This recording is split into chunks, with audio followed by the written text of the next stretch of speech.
Yeah, there's a difference between being socialized into like expectations and stereotypes of what you have to be because you're a woman versus understanding and unpicking that and realizing that you have the choice, depending on who you are, to access other ways of being in your gender and then choosing, no, I really love this. Like in the same way that there are lots of parts of my life in which I like will push against the expectations of me as a young woman.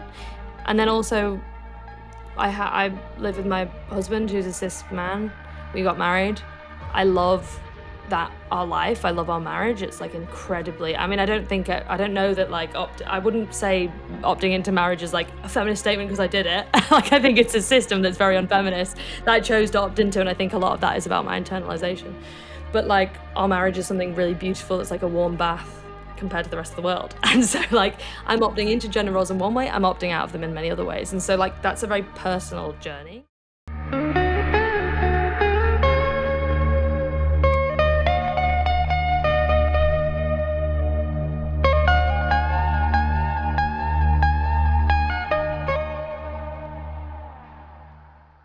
Hey Gina.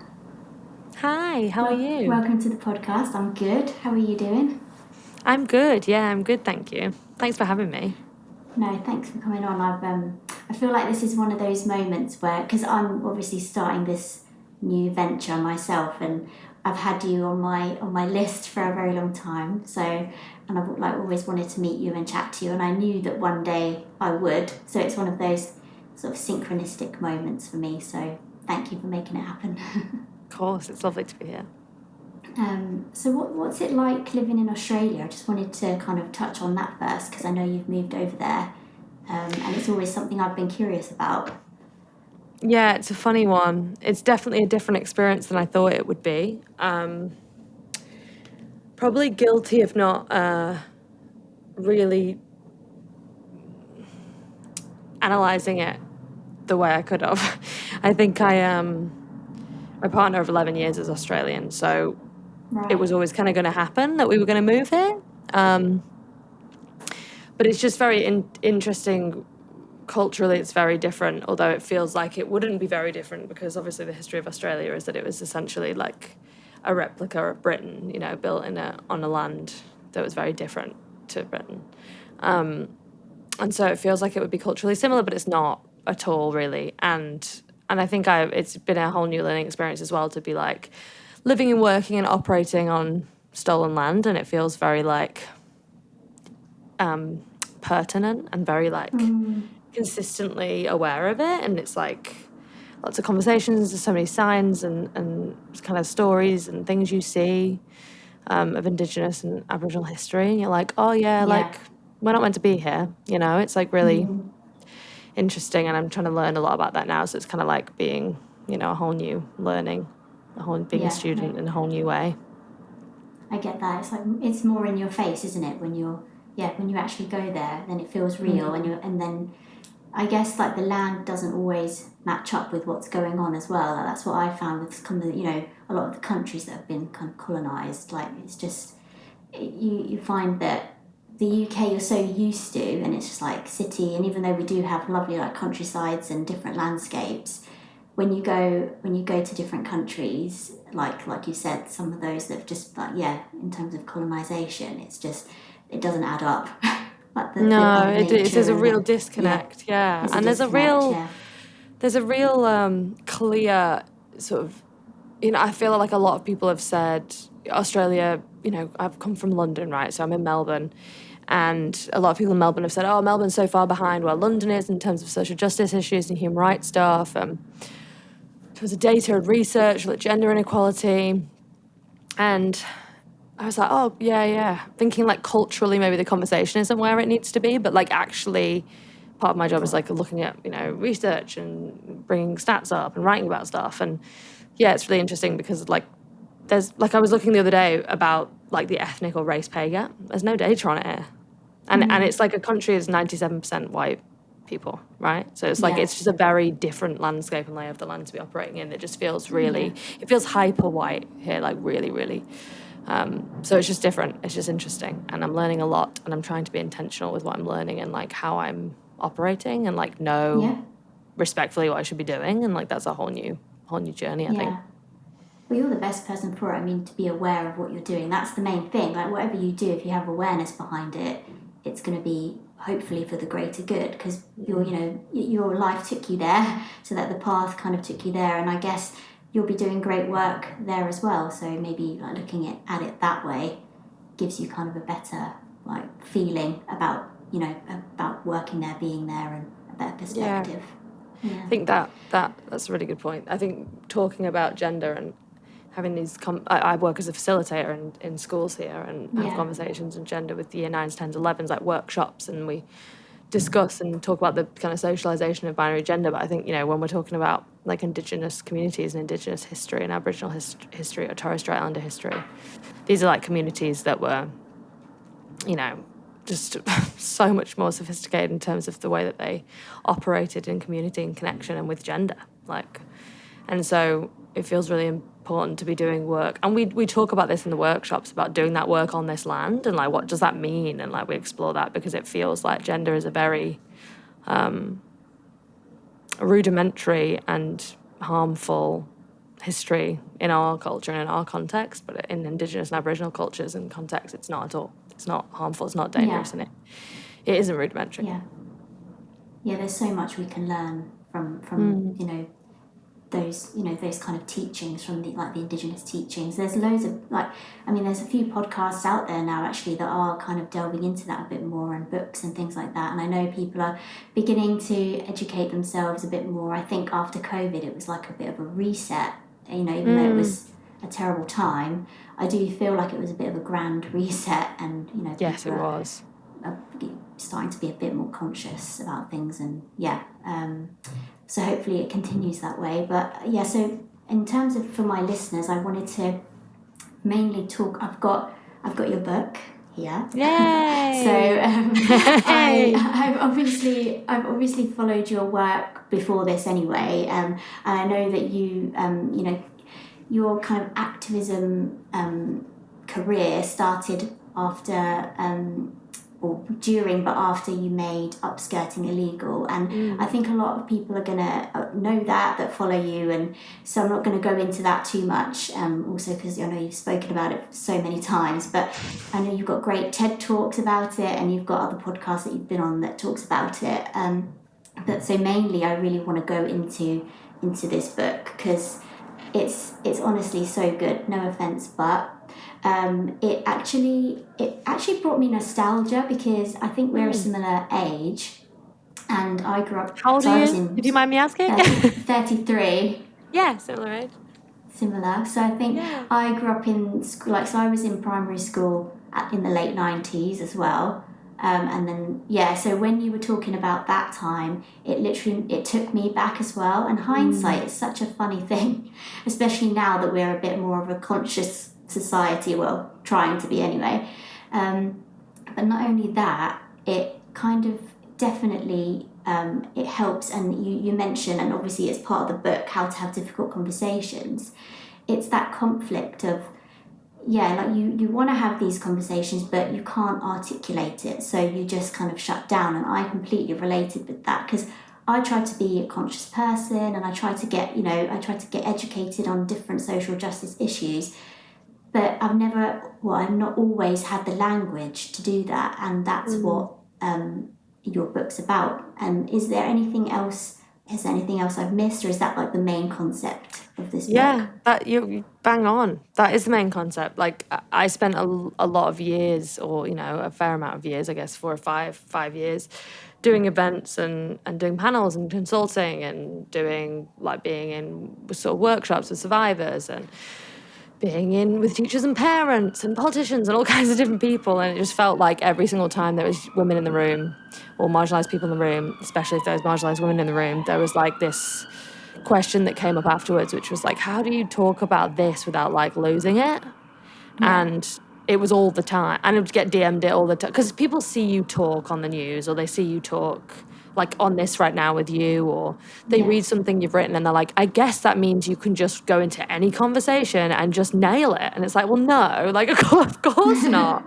And it made me think a lot about that. Like, why is it such a sticky area for us, and why do we find it so hard? And when I say us, it's like different contexts for all different people, right? Like I think the book was kind of very honest about, and clear on who my audience is and who buys my stuff, and because of who I am in the world and my identity, right? So there's like lots of women who buy my books or read my things who maybe are early 20s white women who were like me and probably weren't as awake or engaged to stuff as, or maybe some of them are more so, but maybe they want to show up more. And it really feels like, okay, like if we can get kind of dominant communities to be thinking about how these phrases show up in their families and friends and stuff, and how they can maybe have a constructive conversation about them, or how they can even just start asking questions and get curious about why those are showing up and what that means. It just feels like we're equipping those dominant communities with like more knowledge and understanding and sort of empowerment to have a discussion, which hopefully means that it's not always down to the most marginalised person in the room to be calling out someone who's being really problematic or misogynistic or racist or whatever, or Islamophobic. It's like, so I just wanted to like talk to my audience and say like, do you hear these? Because lots of these phrases in the book are things that come up in dominant communities the most. They're things like not all men, which is mostly cis men saying that. They're things like Nova Reid writes on like I don't see race, which is white people are saying that. Like, so it was just interesting to bring all those phrases together and be like, where do they show up? What do they do in culture? What's the impact of them in a conversation? What's the impact of them on marginalised people and in culture? And how can we start to like frame questions and responses to them that like make it constructive, and like you can actually help that person sort of be like, oh, what's the logic behind this? Does this make sense? Why am I saying this? So that kind of was the thinking, I guess. Yeah, no, it's you're so right. Like I mean, I just from like a woman's perspective, it is kind of a bit, and I think you've used this word, just a bit exasperating when you just have to sit there and be like, oh, now I have to, I have to compose. Someone said something. I have to compose myself first because I don't want to come across as like an angry feminist or something. So then you're like thinking, oh, okay. Then you've got that layer. Then you're like, now I have to like figure out, are they being how are they kind of what's their judgment? Then should I be understanding? But I also have to explain and like try and like it's so a lot. much. Yeah, how you meant to hold like that's like 5 different people's lives in one brain. Like how it's so much to hold. And it's hard. And we're also living under the realities of these really dangerous systems. So we're dealing with that reality. And then we're also having to like be really gentle and compassionate and kind in conversations. And that's really bloody hard. Like it sometimes feels impossible, I think. Yeah. Yeah, you say like there's a conflict between sort of understanding and righteousness, because like you want to put your point across, and even though it's exhausting, you still feel compelled to do so if you hear something that's not right. But then you're trying to be understanding that maybe they don't, that they're not as well educated, but then you don't want to be self-righteous and like opinionated. So it's a real fine line, like and then it just, for me anyway, personally, it just leads to overwhelm, and then it will lead to compromised communication, because I like, for example, I had a chat with a couple of friends, and we were just sitting around the table, and they would I don't know how it even came about, but we were just talking about men and women in the workplace, and then going off on maternity or paternity, and one of my friends, the men in the group, was like, oh well, that's just career suicide. He was talking about a colleague of his that went on paternity. And I'm like, and someone else said, oh, but women have to do that all the time. Like, women go off for a year and have a baby. And then he sort of turns around and say, well, having a baby's a choice. But it was sort of the way it was said. Amazing framing of the assumption that like the most important thing there is your career. Like, yeah, well, yeah, like exactly, protect your actually, career first and foremost before your family. Like what? Like that's your opinion on your career. But it's just that niggling thing of like, that's bothered me, but I don't actually have the words or the language to say why that's bothered me. And I think reading a book like this just opens things up a bit, and I guess even if it's subconscious, just expands your mind a bit to be like able to answer, or maybe just don't answer, and you just don't have to be that person in the group, that which I did in the end. I just thought, you know what, I'm going to leave it. But I don't know, it's a hard one to balance. It makes sense though. I think a lot of us are picking our battles, right? Like I think if we were depending on our identities and where we sit in the world, like my personal experience, if I was going out and choosing to call in or call out every single sexist and misogynistic or double standard or problematic thing I was hearing men say, I'd be too busy to do anything else.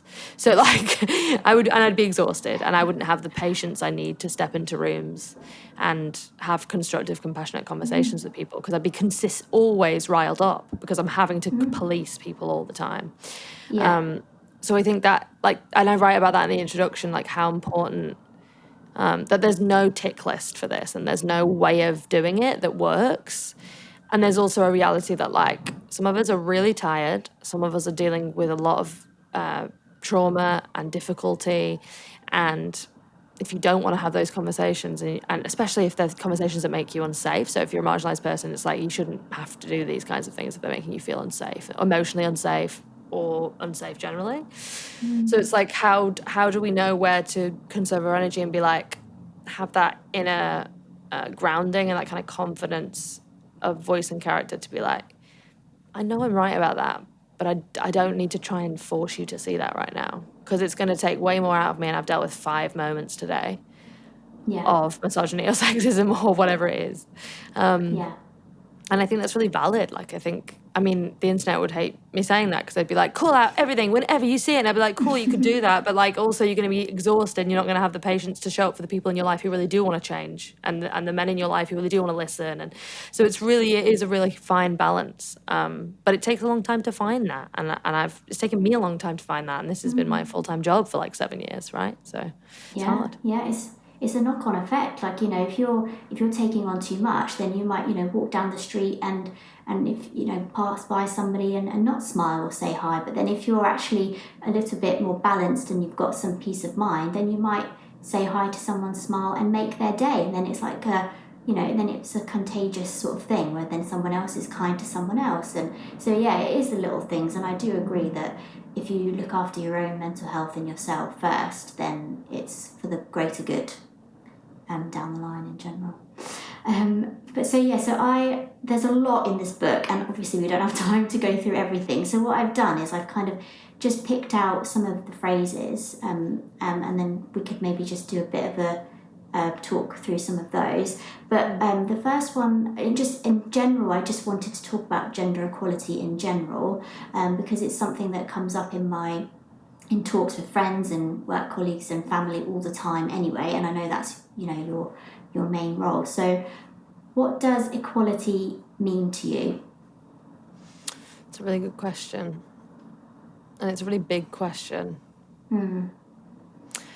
I think equality is another word for, like, freedom for me. It's the idea that we're able to, like, self-actualize freely, so develop ourselves in the ways that we want to develop ourselves, be the people we want to be, and be safe doing that, and be able to. And we talk a lot about opportunities, right? Like, I feel like gender equality often goes into, like, this women who are CEOs or whatever, but I think it's not just about that. Like, this is about people of all genders being able to move through the world safely, for one, and also be able to find peace and be who they want to be in the world safely and freely. And that sounds like a very simple answer, but that answer kind of feeds into almost every single thing we talk about in this space, which is from pay to housing to food equality to, you know, ending discrimination at work to maternity leave to trans rights. Like, everyone has a gender, and it feels like equality for everyone would be to be safe and be free to be the person that they want to be in the world, and to self-actualize in the ways that they want, to have that choice and that opportunity to do so, without intervention from the state, without intervention from, you know, powerful, dangerous systems that legislate against them or that harm them or that coerce them. And that's a huge ask, and I don't know that we'll get there anytime soon, but I feel like the work of gender equality is about recognizing that a little is a lot, like that the things you can change on a micro level, and, you know, not to be trying to be like, the lives you can affect, one life that you affect matters, but, like, truly it does. Like, it's not a zero-sum game. It's not like, if we, you know, people, you're not going to solve it. It's not going to, I don't think that. I think that the work is valuable in itself, even for the small incremental things it does, and the opportunities and the empowerment and the choice it gives, and even just the spaces to feel affirmed and heard and vent, and the connections it creates. And all those things are important, right? So for me, gender equality isn't this kind of big ending point, although I would love that. It's more this continuous commitment to like the idea of like freedom for people of all genders and safety for people of all genders, really. So when this has come up a bit, this kind of comments come up to me quite a lot in terms of gender equality specifically. And I've heard it from women and from men, when they say, "Oh no, but I think men and women aren't equal," and you're like kind of like, "Oh, I don't understand." Like, are they trying to say that men and women aren't the same? Is that what maybe they're trying to say and put across? Because when people say that, I'm just like, again, the language just is gone, and I'm thinking maybe that's what they're meaning. Maybe they mean that they're not the same. I hear that a lot. It's like this sort of employing sort of like humanist language, like we're all the same, we're all of value. If you're doing this, it means you don't think we are. But like the fact that we're all of inherent intrinsic value regardless of our gender is very different to the systems of power treat us as unequal and make our lives deeply unequal because of our gender. And I think that's a different conversation, right? Like that, like, I think men and women are equal, so you're saying they're not, implying that you're saying that our inherent value isn't the same. That's not what I'm saying. I'm saying that the system that we live under treats us as if our inherent value isn't the same, and that has huge effects and impacts on our life. And so I agree with you. Men and women are totally the same. They're totally of inherent value. But the world and society doesn't treat us that way and doesn't see us that way. And that's why I do the work I do. Yeah. And I think, again, going back to language, like there's a lot of awareness around that now. So like there's, for me, I flip between like hyper-vigilance in terms of what kind of language am I using. I'm hoping not to offend anybody, to where like, to that kind of unconscious bias that I'm pretty sure I still have, because it's just part of my conditioning. So it's, navigating, how do you navigate the kind of like being really vigilant about what you're saying and how you're saying it, to like maybe what's just part of your conditioned self? It's a really great question. I think there's an answer I want to give you that is like how I hope I navigate it, and I think there's a real answer, which is how I actually navigate it, which is probably not as well as like the first answer. Can you repeat the question so I can make sure I'm answering the right part for you? To be fair, this is where... It's a great question, but I just know that I'll answer it wrong. But this is it. This is kind of something that's so difficult to articulate. Like so for instance, like I'm really aware, even talking to you, or if I talk to anybody who is in a marginalised group, or just anyone in general, even someone who's from a dominant community that maybe I don't think really understands or is not really up to speed with like social justice issues, like you become really hyper vigilant about how to speak, like what to say, but then also there is unconscious bias in you that it's unconscious, so it's just like part of your conditioning. So for me, like I'd love to, and maybe for the listeners if they're interested, I'd just love to know how to balance that out. Is it just about being present in the moment, or how to navigate that? I think firstly it's accepting that like those two things are always going to be in play. Like, if you want to be better and you want to show up better for, like, the idea of personal responsibility in the context of the collective, so the idea that, like, I'm accountable to the communities that I'm in, I'm accountable for the collectives I'm in, so therefore I need to be doing better with my language, or I need to be learning more about this, or I need to be showing up in this way, and that's, like, a really beautiful thing, I think. And I think that takes a while, or it did for me, where my mindset on it to change from like, I need to be doing the most all the time and getting everything right, and if I'm not, I'm failing at this because this problem is so huge that I could never do enough work on it. Almost like a martyrdom complex of like, I'm just gonna, and if I get a word wrong or I mess something up, I just like beat myself up about it, and it's like it's evidence that I've not done enough and like all this kind of stuff. that kind of hypervigilance for me came from that, like this fear of getting it wrong and this fear that I'm not doing enough and all that kind of stuff. And then it also takes a long time to just be really comfy with being like, yeah, I've got unconscious bias. Yeah, I'm like, I would still say I have racism in me. I have misogyny in me. Like there's misogynistic impulses. You know, I'm a white woman who grew up in white supremacy. Like, of course that's still in me. And my job is to kind of uproot that as much as I can. But I'm uprooting that as much as I can in the context of a society that is consistently still conditioning me into it every single day. So it's like, that's hard stuff. And the shame and the struggle of that is useful for a certain amount of time, but like if the shame and the struggle becomes the whole thing, like the self-flagellation or the martyrdom or the shame, it's not really helpful for anyone. It's not me, and it's not helpful for me, but it's not helpful for like the marginalised communities that really need allyship and coalition too. Because then it's just about me again. I'm just in my shame.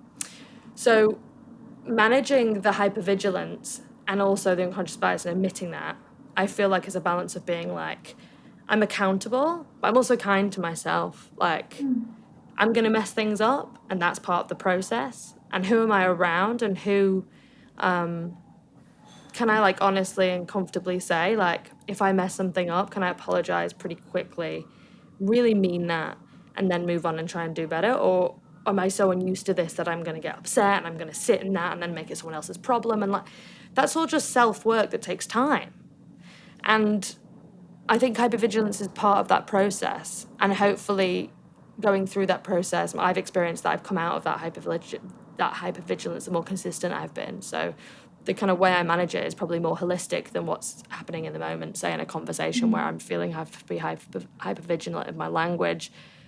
The way that conversation goes is determined by like the work I'm doing. So every Friday, I take time out, or I used to, but I have a new job now, so I do it at a different time. But I used to commit a day every single week. And let's be really clear, like, this is a privilege. I don't have children. I have flexible working. Not everyone can do this. But like, I used to commit a day a week to being like, doing my anti-racism work, reading my books, like watching my stuff, journaling on my own shit, like where I fucked up, doing my therapy, like that kind of thing. And having that like small but often commitment to my biases and to my internalized white supremacy, my racism, like my internalized misogyny. Knowing I'm doing that little and often means like I can show up in those conversations and not beat myself up if I mess up, because I know I'm doing my best. Like I know I'm on this journey. I'm not just trying to tick boxes. Like I'm actually trying to unpick this. So if I mess up, it's way easier to feel like if someone, you know, on the internet, people just like police you for everything. And it's like, cool, like if that makes you feel better to police me for that, that's fine. But I'm policing myself for that 4 times harder, and I'm working on this, you know, at least every week. So I know that the work's there. I've noticed when I don't have a commitment little and often, I flagellate harder. Like I'm harder on myself. I'm way more hypervigilant. So it's kind of like that holistic commitment little and often makes it easier, I think, to be less hypervigilant, to allow yourself to make mistakes, and to uproot those biases in a consistent way. And having, just like you said, having compassion for yourself, I think that helps. Yeah. And then like, because we have it for other people all the time. Yeah. No, I'm terrible for that. I give myself such a hard time. It's So do horrible. I. I'm actually not nice to myself at all, actually. Same. So yeah, it's a process to kind of unlearn that as well, and just be, kind of see yourself as a friend to yourself as well. Yeah, I think it's a really practice. Important. It's a practice, yeah. And after a while, I think it will just. I think you be less hypervigilant after a time if you just continue that practice. I think it will just come naturally. I've got it's sort of not a question. It's more like, well, this is something that maybe that would come up in a talk to some of my friendship groups, and this is from a white cis male, and I'll just say it and see what you think.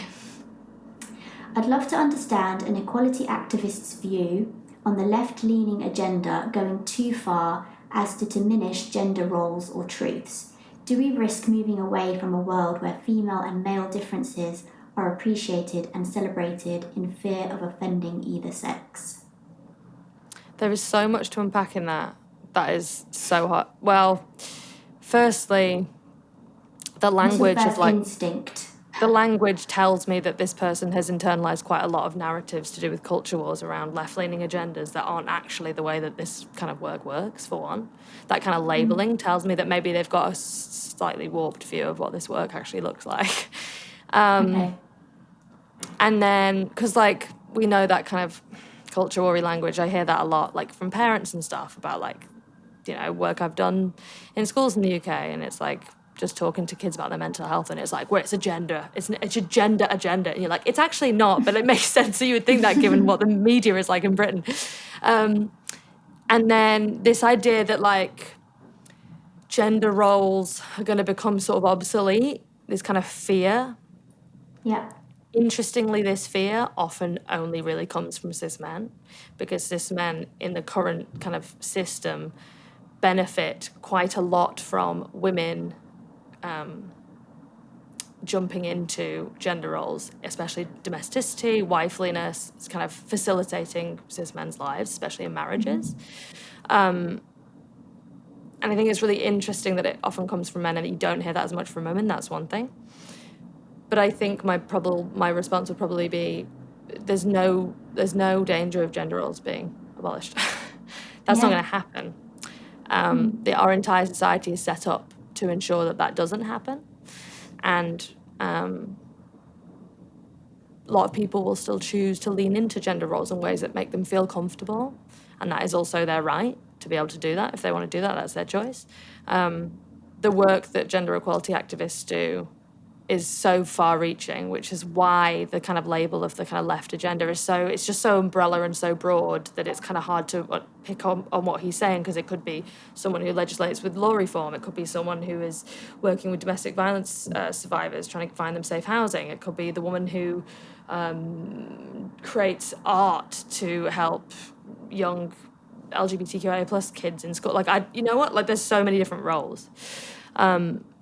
So I guess I would ask him what specific part of it he's struggling with, and then I would probably have a conversation around gender roles and how that's very, very unlikely to go anywhere.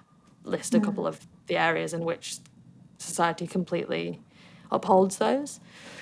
And then also note to him that a lot of the work gender equality activists do, they're least concerned with gender roles. We're much more concerned with people's safety and people's kind of fundamental rights, able to access healthcare, people able to access reproductive care, like people able to marry the person they love, people able to be safe and free and self-actualize. Like, it's not, people aren't kind of going in schools being like, stop cooking for your husband. Like, that's not happening.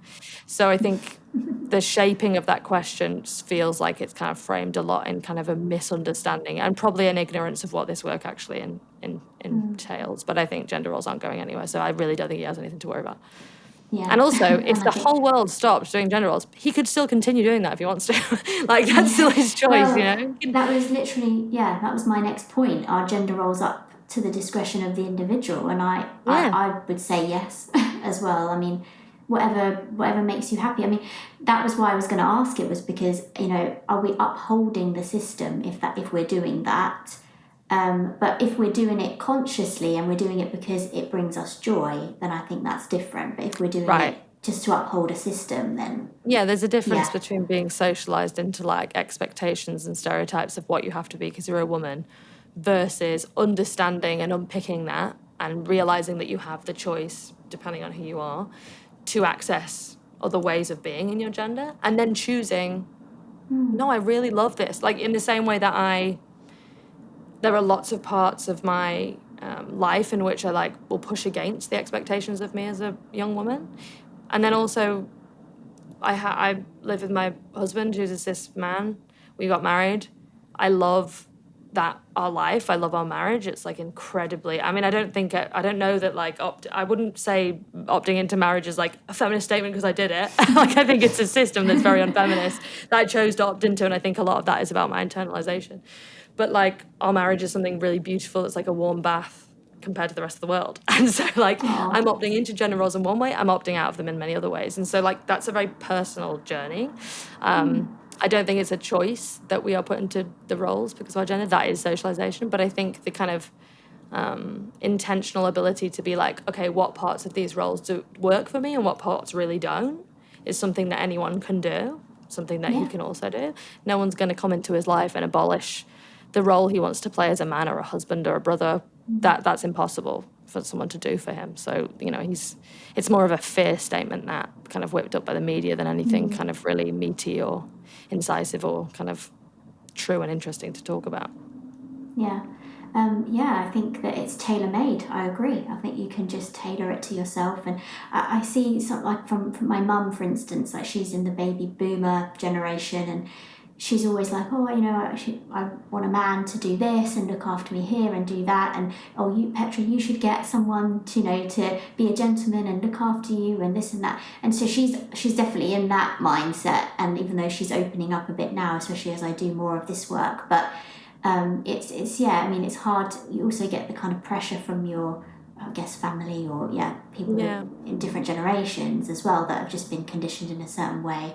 But I think as we progress, it's just more tailor-made. But even though, you know, still part of me, like, you know, if a man sort of walks past and doesn't open the door or is just a little bit like not courteous, but then I would probably feel that way with anybody. It doesn't have to be just a man. I would, if someone's not courteous in general, it's not that nice, is it? And it's complicated because there's just so much mess, like you've kind of touched on before, like how much of what we feel and think in our gender and in our gender roles in our life is us, and how much of it is just complete socialisation of what we expect. And like there's all those kind of moments of tension of like, you know, I'm writing something at the moment about this idea of like the protector and how kind of untrue that actually is in history, and in terms of like literal data and like how safe we are with the men around us. Actually, the men around us are the most likely person to hurt or harm or kill us in the data. So like these kind of narratives we've been brought up on, and we still have those in us, and I have that in me, you know, like I have safety issues, and I'm like, I want my partner or my dad to like save me from that, like be there for me, and what can he realistically do, and why is it I want to be saved, and where does that come from, and be kind to myself for feeling like that. It's just there's so much that we're holding in terms of messaging, and not everyone, important to say, can opt in and out in ways that they feel comfortable. You know, there's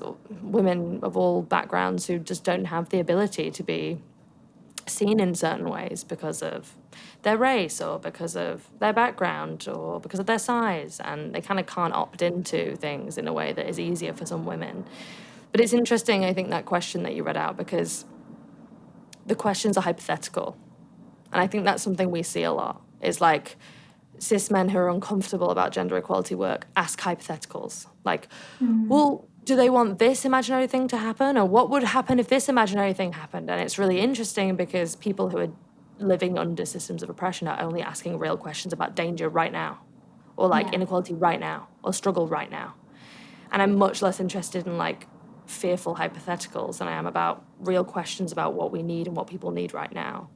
And while I'm interested to understand why those hypotheticals come up so much, and I think I do know, I struggle to answer a hypothetical question because it doesn't come from any kind of basis, you know, and that's difficult to then have a kind of cohesive conversation about, because A, it hasn't happened yet, and B, there's a deep misunderstanding about the work.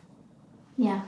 So to your point on the kind of protector and provider, a lot recently that, you know, there are scientists out there, and even scientists are kind of building the bridge between science, spirituality, doing podcasts and you know, writing books, and they talk about the history of humanity and the cavemen times and cave people times, and they say, you know, because it's all physiological, you know, it's back then the men would go out and hunt, and and then you go, I get that, and that's why we know we're physiologically this way, or that's why we're wired this way. But what do you say to those comments? That's been widely disproved for like more than a decade now. So like anthropologists and historians are kind of agreeing consensus that women hunted in most hunter-gatherer communities, and that it wasn't until the very like rudimentary birth of agriculture, so like farming and collective community to create like produce, and that kind of like mass production in its smallest form, that gender inequality or like sex inequality began to set in. So that kind of idea of like the protector, the hunter-gatherer, comes from a pretty patriarchal, male-washed version of history. And there's a great anthropologist or professor of anthropologist called Ruth Mace at UCL, who wrote about it and kind of said like the common belief of like hunter-gatherer communities had like very restricted gender roles. So women were in caves having babies and like men were out protecting them and hunting is kind of very untrue, and there wasn't really a natural order of things in terms of gender stacking. They were kind of relatively egalitarian. It's like a hearsay thing that sort of has just gone on and is kind of used as a pillar of like a pushback against kind of conversations around gender and gender roles. And the reality is also that it relies, I think, those kind of bioessentialist ideas like thousands of years ago we were this. It only takes into account one portion of evidence, which we now know is pretty much ruled out in terms of anthropological and historical consensus. But it only uses that, and then it ignores in like all of modernity of socialization. So it's like, well, yeah, there may have been in certain contexts that was the role. And then there's thousands and thousands and thousands of years of development, of systemizing things, of industry, of complex socio-political communities, of roles created, all of these things. So we're not going to look at any of that. We're just going to look at the fact that a long time ago, some guys were like hunting and women were having babies in caves, which we've also disproved. And we're going to use that as an excuse for your behavior now. Like, I don't understand how that works. It's just like very confusing to me. But interesting that is really an enduring narrative because it's been kind of widely disproved over the last sort of 15 years. Yeah, no, it's interesting when you say it like that and you think, thousands of years ago, and you're like, really, are we still talking about this? It's crazy. But it's interesting, right? Because like every movie you watch still tells men that. Like, do you know what I mean? Like, we're looking at these narratives, this kind of enduring narrative from history, and then it's like, well, so you have this whitewashed patriarchal history, white supremacist patriarchal hetero kind of history, and then you also have like every piece of media we have still tells the story that men are going to like save you or like do violence for you, or like, so there's also that ongoing socialization. So it's kind of that moment where a man says something and he's like, it's like, you've been tricked though, because that's not the history. And also, of course, you want to hold on to that because it gives you power, and also you're seeing it everywhere.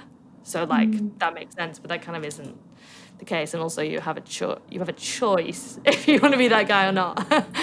God, yeah, that's a whole other story, isn't it? And the whole kind of like what we, especially our generation, what we grew up with, like the Disney characters and the Disney princesses and all of that, and the kind of all those rom-coms and things where James Bond, you're just waiting to be oh my God, it's just a whole other story. But that kind of leads me on, I guess, to one of the phrases that was one of the first chapters, which is boys will be boys. So the phrase that boys will be boys, and it's something that I've so like noticed a lot now after I've like just read that chapter, of the notion of like we just expect certain behaviour from boys, and it's just like, oh yeah, that's the lad, they're the lads, or boys will be boys. But how actually like damaging it can be for boys and men. And so what impact are we seeing on both men and women because of this phrase?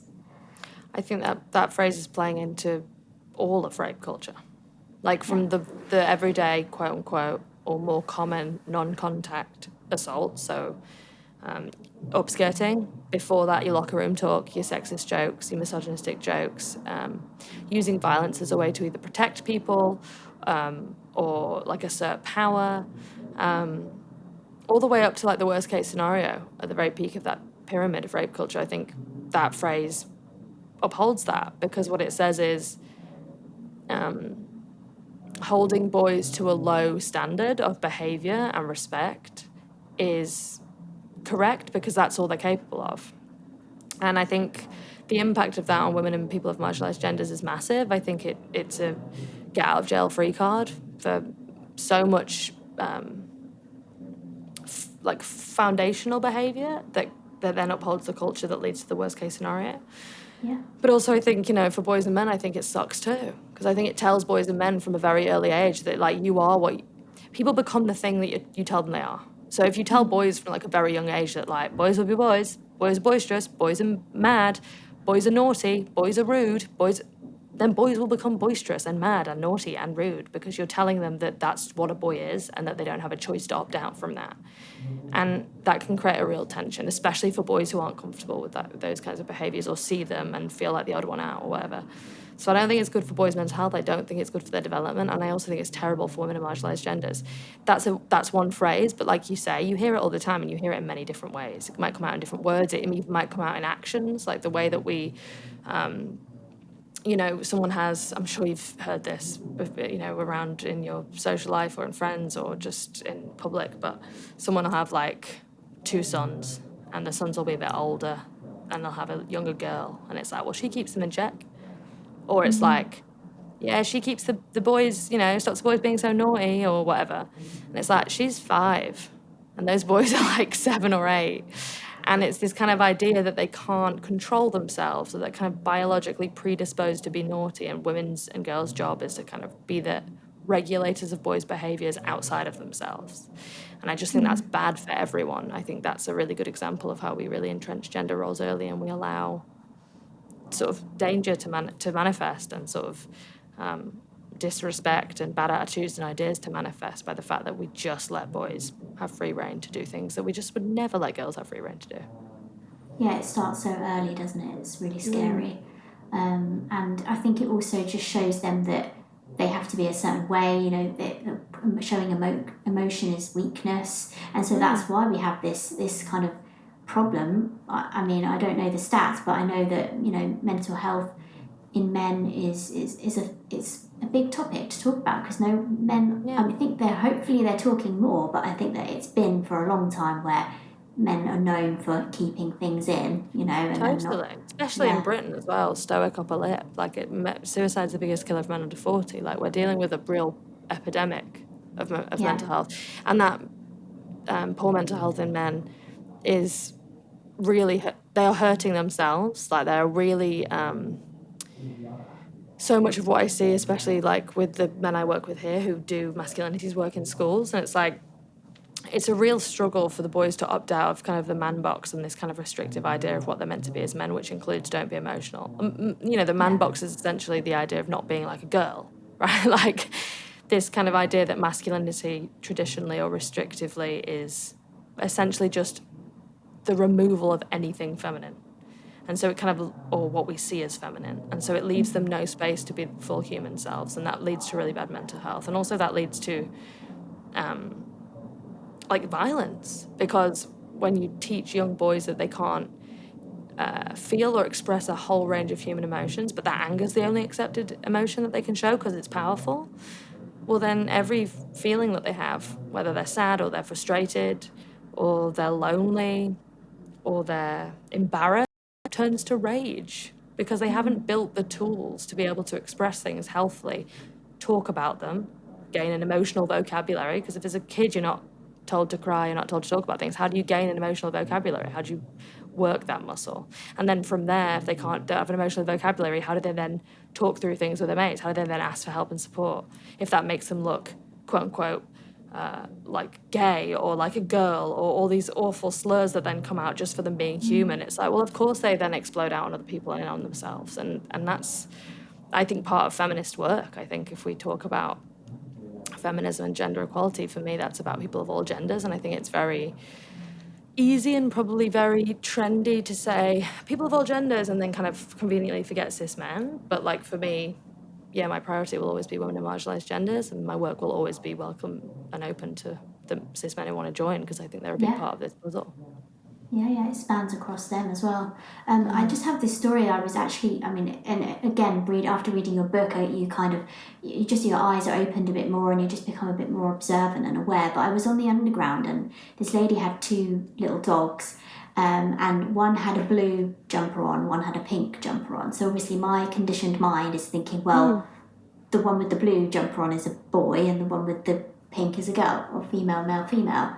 And the one in the blue was just like running around, like causing havoc, mischief. And what I assume a female dog was just kind of sat kind of next to the owner and making no fuss and just sort of sitting there.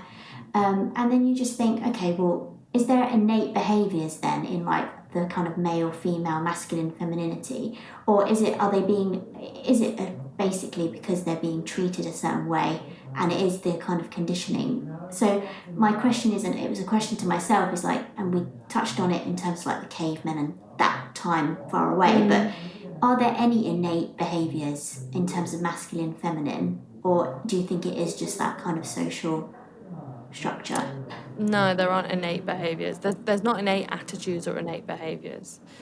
So there's not like men are more likely to do this, or women are more like, if you remove socialization, there's personalities, there's genes in terms of who you're from and what you might be a bit more like, so what your parents were like, but there's that kind of thing. But in terms of the things we often use as examples, no, like men aren't more violent. Like biologically, no.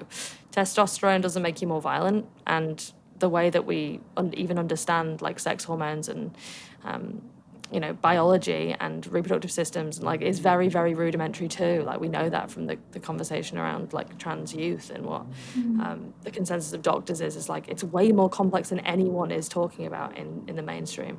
So like, no, there isn't a kind of biologically predisposition to behave in a certain way because of your gender at all. It's definitely socialization, and like there's so much, I mean, there's just decades of research on this, but I think it's really easy to ignore that because I think that is scarier to us. I think it's really scary, the idea that,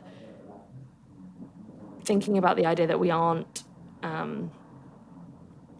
we are a project, like we are a work in progress, we can choose differently. Like sometimes that autonomy to be like, we can unpick stuff, we can unlearn stuff, and we can choose, is actually scarier, because a lot of people kind of want to be told, like, no, you just like this, there's nothing you can do. That means less work. Like that means less questioning. That means less looking at myself. So I think it's convenient that we kind of hold that, we cling to that narrative. But I also think it's kind of by design that we cling to that narrative because of the kind of patriarchal system that we live in. Yeah, no, I agree. I think it tying into what you were saying as well about feminism, this whole kind of binary system, and I think feminism is very much misinterpreted, and I really loved, so you've got Koa Beck, so in your book you also have other people writing essays, and Koa Beck says gender consciousness can begin not just with personal experiences, but with identifying what others do not experience at all. And I found that so powerful. I'll put it in my show notes and I'll read it again later, but I just found it extremely powerful. So yeah, it's an amazing reframe to think about the lack or the space where there isn't something, rather than the things that are there. Yeah, and I've always thought that, I just never ever said it, or was able to kind of say it in this way, which is great. So what is feminism really in today's society to you? Ooh, two different questions. What is feminism in today's society, and what is feminism for me? What is feminism in today's society? It's different. It's difficult because I think when I started this work, I was like, oh, feminism is a thing. Like, feminism is a movement, a thing, a way of thinking. And that's just not the case. I mean, most people without a kind of understanding of gender politics, or really an understanding of feminism, would know that there were waves of feminism, right? They were like interconnected throughout history. They were kind of the mainstream representations of feminist movements at the time. And that's because feminism has so many iterations and means so many different things to different people. And I wanted Koa in the book because I think a lot of people believe that feminism is the idea that women should achieve the same power politically, socially, and economically as men. And when they talk about that, they're talking about cis women and they're talking about cis men. And they're usually talking about white women and white men. So we kind of see that feminism is often represented in the mainstream as like the two top layers of the pyramid, the second layer wanting to be like the top layer. And actually that pyramid is a spectrum. It's not even a triangle, and it's made up of hundreds of layers of people who are organised hierarchically by society based on their identity, their background, etc. So it was important for me to include that because I think that's what feminism is in the mainstream today. I think it's white feminism. I think it's the idea that of self-ascension, of like consolidation of power. It's like the the why are women not CEOs, but never asking the question of like, why do Indigenous women not even have safe housing? You know what I mean? It's like, that's the kind of the real top echelons. That's actually the most powerful people, if we're really being honest. And it's about much more than that. And so it feels to me like white feminism is the dominant feminism. This idea of self-ascension, this idea of self-optimization, this idea of getting more, owning more. It's kind of about ownership. And for me, feminism is about the opposite of that. It's about redistribution of power. It's about redistribution of wealth. It's about redistribution of resources. It's about going like... I always say feminism is not just about gender, it's about marginalization. It's about all different types of people. And people always go, no, like it's about women. And I'm like, no, it's about people of all genders and it's about marginalized people. It's a framework that allows us to see the world differently in a way that includes everyone. And so, like, when I look to feminism, I'm looking to, like, bell hooks. Like, I'm looking to Angela Davis. I'm not looking to, I don't know, like, this kind of toothless feminism that I see in the mainstream, which is, like, put a suit on and put your fist in the air and be like, go smash the patriarchy, and then no one says anything else. It's like, what does that mean? So for me, yeah, mainstream feminism isn't kind of what I would identify with. I would probably identify more with like radical intersectional feminism, which is how, you know, the multiple systems of power and how they intersect and how they affect people. But this radical idea of like freedom and justice and peace and safety for all people. So yeah, two different answers. I mean, and also Koa says like feminism is not about assuming traditional male power and rights, which is what you said as well. And even when I read that, I mean, I feel like I'm quite educated enough, and you just think, oh yeah, that's true. Yeah. Like, why have I thought of it that way in so many? Well, we're told it's that. Years? Yeah. We're told it's that by the mainstream all the time, because I think that's capitalism doing capitalism, isn't it? That's how do you turn something that's about the absolute opposite of capitalism, so like the consolidation of wealth, and self-ascension, how do you turn something that's the opposite of that into something that works for that system? I know white women will be really preoccupied with making sure they have the same power and wealth as white men. Like, we'll be reproducing what they do, but just like slightly different, really. Yeah. It's like we look to them and like, I want to be like that. Well, why do you want to be like the very thing that has caused all of the problems and the very thing that has been oppressing you forever? Like, it's an interesting framing, white feminism, and I think a lot of the feminist movement historically has been, if you've read I don't know if you've read White Feminism Koa's book, but if you haven't, I would deeply recommend it. Like, she really talks about all the women that feminism forgot and like the ways in which mainstream feminism, the suffragettes, really just created movements for themselves and for their own ascension, and really missed out huge communities of people, and then oftentimes really harmed those people in order for their own gain. And that's just not what feminism means to me, I don't think. No, it's so much more than that. I have to say, Edge, one last thing now. So just on the last one, which is you can't say anything these days, which I hear all the time, literally all the time. And you say it's indicative of someone feeling that their rights are being infringed upon because they can't say the same things they've always said. And yeah, it literally is that. Like, when I hear that, and I hear it a lot from even in my generation, but the generation before me mainly. So what is your response to if someone says that? What would be your response? What do you want to say? That would be my response. What do you want to say? What is it you want to say that you feel like you can't say? Because usually the thing they want to say is something that's going to get a negative reaction because it's bigoted or ignorant or small-minded. And I'm really interested in the idea that someone can't say what they want to say. Because I would actually, which is probably sounds unhelpful and probably the opposite of what you want to do, but I would probably respond to that with saying, what do you want to say? And why do you feel like you can't say it? I often respond with questions. I don't respond with statements, because statements escalate, so I often ask questions, which is like that curiosity piece. And also, a lot of the time, secret tip, lots of these don't have much logic behind them, so you ask 3 questions and the person's like, I don't know, which is funny. Yeah. But like, that's not very kind to say, but like, I'm not kind to say, but like, that's not the point. I kind of want them to actually understand it.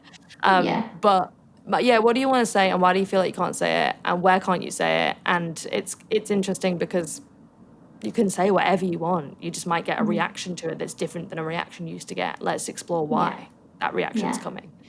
Yeah, I mean, for me, I mean, this leads on to like pronouns and things like that, because that's one of the main things where it's like, oh, oh, I have to do that now, and it's like, well, if you see that joy, love, fulfillment in someone else, that's beautiful, and if that's how they feel whole, and that's how they they want to feel whole, and that's how they experience themselves, then I have no qualms in doing that. But I guess it's just that kind of like, oh, now we have to add another thing. But like you say that you work in you work in schools and with kids and youth. So in terms of just the influence then at school these days, because I'm a bit far removed from all of that. How do you navigate like not having like leading questions or leading narratives in terms of like, or as opposed to self-exploration? Because I saw on social media there was like a book of pronouns, and it was huge, and I didn't know. For me, it was I'm limited knowledge in terms of like, it was he, she, they, them, but I know that there's there's a whole plethora, and there's like a lot. neo-pronouns. So how do parents approach that? And also, sorry, I'm asking double questions, but it's just so much to like cover in the short space of time. But how should parents approach it? And are kids, would you say in your experience, are they able to self-explore rather than being led down a certain path? It's a really good question. I think a lot of the time people would assume that this work is leading.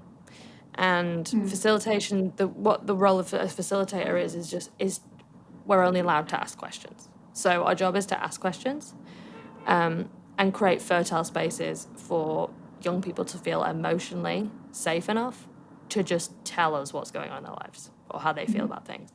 And those questions aren't things like, what's your pronouns? We're not like, it's really actually, we're just having very, very simple conversations about them. So like, how do you feel about your hair? Like these are genuine things that we talk about. How does your hair make you feel? Like how brave do you think you are as a person? Like how much support do you have in your life? Like what do you see in your friends? What do you want them to see in you? Like what kind of person? And it sounds really simple, but like giving those kind of really broad questions to young people allows them to explore things that they're just not allowed to explore in other rooms. Like no one's asking, like I have a lot, I mean, I work with young people can be really difficult, they can be really resistant, I think this idea that Gen Z are like super, super woke and they understand everything is just absolutely a flattening idea. Like they're just as complex as us. Yeah. They have political persuasions in their families. They have parents who are raising them with all different political identities and ideas and behaviours and beliefs. So that's just not the case. But they're just not... I feel for them because they're just not given spaces to just like explore what it means to be who they are or human. And when you give them a space to explore what it means to be human, loads of stuff on gender comes out. Why? Because they feel they're at the most pertinent stage of their life where gender roles are like heaped on them. Like the obsession that teenage girls have to have with the way they look and their body image is an expectation of femininity. That they are thin and they are feminine and they are beautiful and that they are dating boys and that they are, but only in a certain way because otherwise they're a slut, and that they don't show their bodies and boys are under this wild expectation as teenage boys to be like men, and they're adultified and they should be like dating girls and sleeping with girls, and they should be like quite dominating and start to like use violence and be like a top dog and like don't dog the boys and like and that's all gender roles. So like when we give them the opportunity to just open about them, I'm not being like, what does it mean to you to be a woman? Like I'm just talking to Sarah about her life, and it just and then that stuff comes out because she is feeling so much pressure to be perfect, and she doesn't feel like she can take risks, and she doesn't feel like she can be brave. So for me, questions are the most important thing because it gives someone the freedom to share what's true for them without me leading them anywhere. But it just there's an exercise we do in our first workshop where we the organisation I work for is called Tomorrow Woman, and they're phenomenal. And we just ask the girls like what the pressures are and what the expectations are, and we just write whatever they say. We can't control anything. It's just whatever you say we write down. Like cool. The same list in every workshop across all of Australia. with the same things on it in every single school. Wow. And we're talking different socioeconomic backgrounds, we're talking different faiths. There's variation, you know, like white Australian girls would be like, you need to be tan. And then we have South Asian girls who are like, actually being tan is seen by, you know, I'm policed by my family not to tan too much. Why? Like, so those things happen. But generally, like the same list. So we're just seeing that they're experiencing that, and our job is to go, what does that feel like? How is that for you? How can we connect and support each other more as we're going through this? And I think that's really important, because I think if I just want to put everyone in a mental health gender equality workshop, everyone who thinks it's an agenda, and they'd all be crying and be like, this is me. And then I'd be like, right, my job's done. Everyone understands it's not an agenda now. Oh, I know, it's so important work. And like you said, talking, for me, this is all what it's all about, just doing this podcast, talking, bringing back community and sharing, because we're just so isolated these days and we're suffering in silence a lot. So Yeah, we are. That's the main thing. But I could talk about this for hours and hours with you. But yeah, thank you so much. Is there like a last message that you would give people in a nutshell? Something you want to put across? What would I say? I always love this question, and I simultaneously hate it because I never know. I never answer it well enough. The last message I would give would be, if you can replace judgment with curiosity more in your life, then we're really getting somewhere. Curiosity for yourself, curiosity for the things you've been taught, curiosity for other people. The more curious you can get, the more comfortable you can get with being curious, the better. That would be my message. That's brilliant. It's amazing. I wouldn't be able to come up off the top of my head with something like that, so that's amazing. Thank you, Gina. I do really genuinely really appreciate it, and it's been like a pleasure to chat to you, and I hope we can chat again soon and just keep in touch. Thank you, Petra. Yeah, it's been thanks for all your lovely. work, and thanks for everything. Thank you. And thanks for having me.